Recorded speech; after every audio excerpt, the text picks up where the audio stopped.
Hi, I'm Jean Marie Jobs, executive coach and trainer with Novus Global. If you're leading in any capacity, or if you're looking to up-level your leadership or enter into leadership, this video is for you.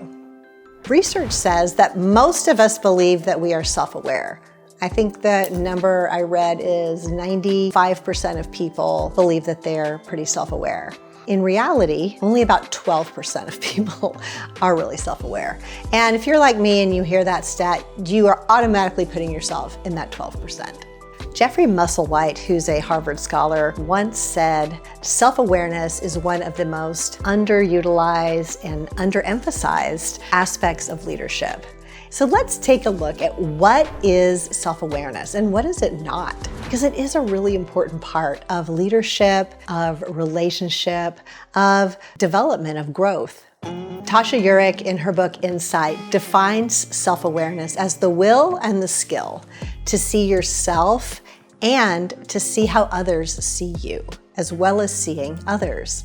Now, most of us dial into one or the other of those aspects where we're really focused on our internal state. We're aware of perhaps how we feel and our values and what we're thinking and what's important to us. Or maybe we over-index to the other side. What do other people need and what are they feeling and what is our impact on them? And there are pitfalls either way if you're over-indexing on either side of that equation. So let's look at the first one. If I'm over-indexing on what I feel, what I need, my values, what's important to me, generally speaking, I'm gonna miss what's happening for other people. I'm gonna miss feedback. As a matter of fact, I probably won't even ask for feedback. Feedback would seem like a threat. Because in my mind, because I'm very focused on my internal world, I'm telling myself, I already know. I already know how I am, and I already know my intentions, and I already know how I come across. So when people feed back to me something different, my tendency is to avoid it, to resist it, to discount it, and reinforce what I've decided I already know and what's true for me. So I'm elevating my awareness of any intentions I have, and I am minimizing what my impact might be. Now, if I over-index on the other side, and I'm really paying attention to where other people are at and my impact and what's happening for them and how they're feeling, then the other piece to that is I may be in a situation where I'm tempted to people please. I'm focusing all my energy on making sure everyone else is okay. I'm ignoring myself. I'm ignoring my intuition or some of my internal conversations. Maybe I'm ignoring the messages my body sends, but I'm very focused on what other people are doing, not doing, what they want, don't want, and my impact on them. And this can lead to a drive to continually prove myself and to create an experience for someone else that may or may not even be important to me, may not be aligned with my values, may not be significant to me. In doing that, I am blind to my own needs, my own thoughts, and what's happening for me. Nobel laureate Daniel Kahneman says, human beings have an infinite capacity for being ignorant about their ignorance. And sometimes we don't know because we don't want to know. We choose not to know. And I don't want to know either what's happening for me internally, and there could be a lot of reasons for that.